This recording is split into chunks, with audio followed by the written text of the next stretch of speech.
Olá, muito boa tarde, a paz do Senhor, graça e paz, sou o pastor de Maneio da Igreja Metodista. Estamos aqui para mais uma entrevista do programa Alternativa Gospel. E hoje nós estamos aqui com uma pessoa muito especial, o pastor Silva.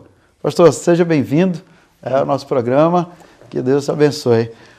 Muito prazer, pastor Divanei, e você, telespectador do programa Alternativa Gospel.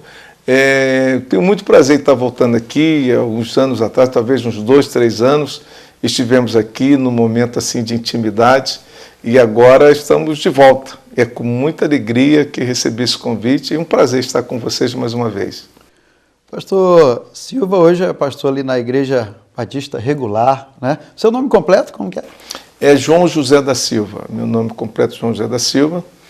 Eu vim para assumir essa igreja, quando fui eleito pela igreja, fui eleito em 2001, e em junho de 2001, e efetivei a minha posse em janeiro, 19 de janeiro de 2002. Estamos aí fazendo 12 anos, completamos agora em janeiro de ministério aqui na igreja. Maravilha, né? Pastor Silva é natural de Jaboatão dos Guararapes, né? Estado do Pernambuco, mas saiu de lá pequeno. Eu saí de lá com 3 anos e fui para o Rio de Janeiro. Fui criado em Jacarepaguá, ali em Vargem Grande. E em 1953, aquela região ali, não existia Barra, não existia nada daquilo que tem hoje. E, por sinal, há uns 2 anos atrás, eu estive andando ali por aquela região, que meu filho mora ali no Recreio, e eu fiquei admirado. Já não conheço mais nada ali. No local onde que eu fui criado ali, já não reconheci. E fui para lá e desde esse tempo que eu estou no Rio. Eu saí algumas vezes, que eu entrei na Marinha em 60 e pouco, em 80 e pouco, e fiquei nessa fase de ida e vinda, e estou lá até hoje, 12 anos que eu estou aqui, e agora estarei voltando para lá a partir do dia 1º de abril. Maravilha. Pastor Silva, como é que foi, como que aconteceu um pouco da sua história, nessa saída da Marinha? O senhor chegou até que patente na Marinha? Eu cheguei até a suboficial na Marinha, e foi um caso interessante, que eu já era pastor, estava na Marinha e precisava sair da Marinha para continuar o ministério, porque às vezes eu tinha que estar na igreja pregando e estava de serviço. E muitas vezes eu não pagava. Eu sempre achava que se Deus quisesse me manter no ministério, Ele teria que dar o jeito. E quando eu não conseguia, eu caía de serviço, eu não pagava e não fazia nada para sair do serviço. Porque eu achava que, como Deus tinha autonomia, se Ele não quisesse que eu desse serviço, Ele ia dar o jeito. E se Ele não deu o jeito, porque Ele queria que naquele dia eu estivesse a bordo, eu estivesse no quartel, porque eu tinha um ministério para executar ali no quartel. E geralmente eu ganhava muita gente quando eu estava de plantão. Amém, né? Mas como que é isso, né? De repente você largar uma carreira promissora, né? Porque ser um oficial da Marinha é o sonho de muita gente, né? É suboficial, é o sonho de ser um suboficial. E como é que é, de repente, né? Eu sou pastor, e eu sei que tem algumas funções que te dão um status, né, te dão um know-how na sociedade, e de repente você largar uma carreira, né, dizendo assim, digamos assim, promissora para ir para o pastorado. Né? Eu pergunto ao senhor, valeu a pena?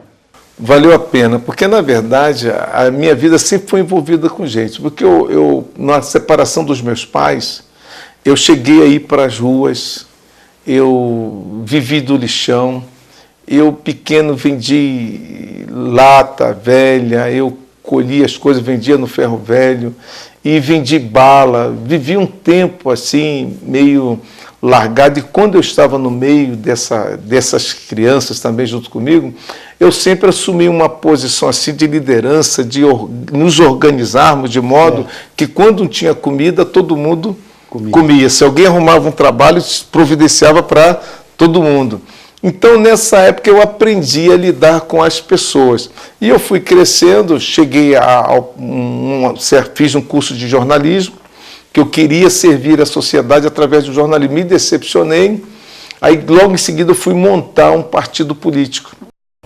Cheguei lá no Rio a fazer uma pesquisa, e eu montei lá em frente à Central do Brasil, a Menezes Cortes, fazendo duas perguntas aos transuentes. Se você tivesse um partido, se você tiver um partido da sua preferência, que nome você daria?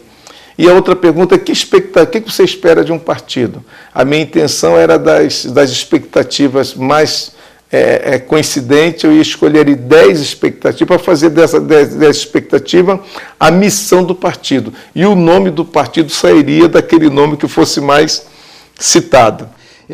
Já que nós entramos já nessa questão política, o que o senhor acha, né, do cristão se envolver na política?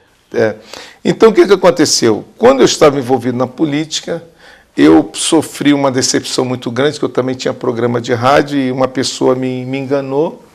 Então, eu parei com isso tudo e vim do Rio de Janeiro para o Amazonas. E foi ali exatamente no Amazonas que Deus me ganhou, que eu aceitei a Cristo. E quando eu aceitei a Cristo, então eu pude ter uma visão mais clara que a problemática do ser humano é um problema do coração. Não é um problema econômico, não é um problema social, não é um problema de cultura, é um problema de coração. E naquele dia eu aceitei Jesus e fui chamado para cuidar do coração dos homens. Então, quando eu me vi essa chamada, então eu como pastor, Deus me chamou para tratar da questão cerne da problemática do sofrimento humano. E não desprezei também a importância da política e da ciência e de outras atividades para o desenvolvimento do homem em sociedade. Então eu assumi essa postura de pastor. Certo.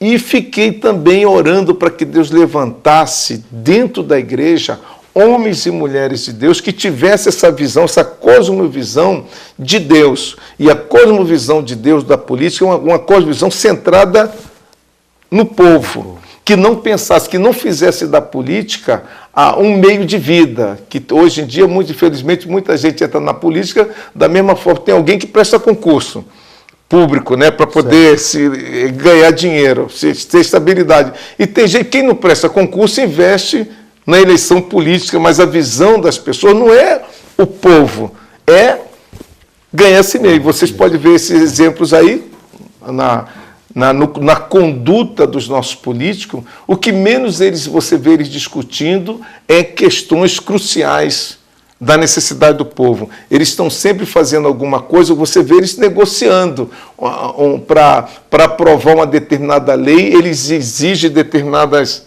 vantagens, mas discutir as questões importantes do povo, geralmente não se vê isso. Então eu sempre espero, e se existe um grupo nesta nação e no mundo que poderia apresentar uma alternativa de ética política e fazer a coisa funcionar, seria os cristãos. Mas, infelizmente, eu também fiquei decepcionado, porque a maioria dos cristãos, ou pelo menos uma boa parte daqueles que têm se envolvido com a política, tem tido a mesma visão do ímpio, do mundano, né? Exatamente. É muito interessante quando a gente reflete a respeito disso. Nós estamos já, né, se aproximando desse período, né, eleitoral a nível de Brasil, as eleições majoritárias, e eu gosto sempre de frisar, né, a política e a politicagem, né? E a política no seu sentido próprio, né, que é a arte de gerir, a arte de governar, a arte de administrar bem, a arte de desenvolver justamente políticas em prol do povo, mas é muito confundida hoje com a politicagem, que é justamente o que o senhor estava acabando de falar. A politicagem que é quando se usa, né, o bem público, o poder público para o benefício próprio e daqueles que estão ao seu derredor, né? Mas, mudando de assunto, a gente podia falar agora o senhor durante esses 12 anos, né? 12 anos no ministério, na igreja, à frente da Igreja Batista Regular. Eu sei que o seu forte foi família, né? Certo. Por que o senhor fez essa escolha de trabalhar diretamente famílias durante esses 12 anos? Exatamente, porque é evidente que assim como uma célula humana, ela é a base do corpo humano, do tecido humano, e quando uma célula do corpo ela está doente, ela ameaça a vida de todo o corpo, né? Basta ver uma célula cancerosa para poder produzir e destruir se não for cuidar. Assim também a família é a célula da sociedade. E é da família que sai os políticos, sai o pastor, sai o médico, sai o cientista, sai o missionário. O pastor.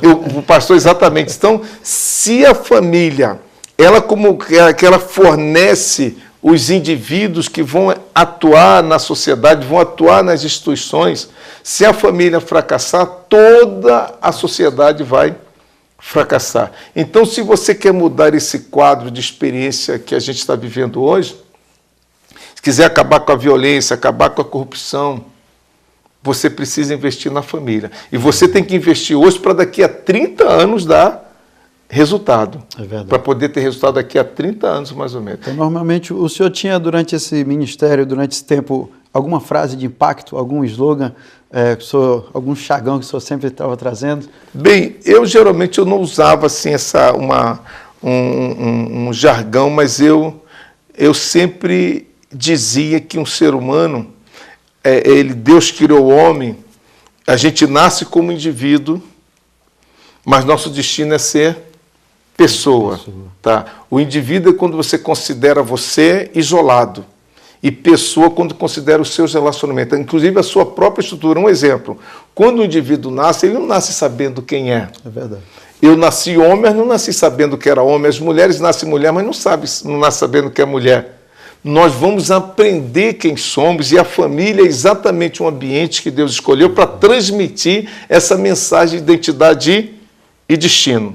Então é a família que estrutura, ou ela vai estruturar o homem de Deus, o cidadão perfeito, ou vai estruturar o homem que vai ser usado pelo diabo e o corrupto. Então, por isso que o investimento da família é uma prioridade. Eu sei que está muito boa a entrevista, né? Um assunto muito bom, uma pessoa muito agradável, o pastor Silva, um homem que foi usado muito por Deus durante esse período aqui em Boa Vista, uma referência, pastor, você acabou tornando-se uma referência para a cidade, para as igrejas, para os pastores, e nós vamos ter a segunda chance, né? Então, no próximo sábado, nós vamos estar novamente voltando aqui com o pastor Silva, e ele vai estar falando um pouco mais a respeito de família, falando um pouco também eu queria que o senhor falasse um pouco da importância da psicologia, né, que ele também é psicólogo, importância da psicologia no meio cristão, a psicologia no aconselhamento, a psicologia na educação dos filhos. Então, a gente vai estar falando um pouquinho, né? Quero deixar um versículo da palavra de Deus para você refletir, o Salmo 127, versículo 1 diz assim: se o Senhor não edificar a casa, em vão trabalham os que a edificam. E se o Senhor não guardar a cidade, em vão vigia a sentinela. E o salmista ainda diz que a herança do Senhor para nós são os nossos filhos, o filho da nossa mocidade, né? Feliz o homem, feliz o varão, a varoa que enche deles a sua aljava, jamais serão envergonhados quando pleitear contra os seus inimigos, né?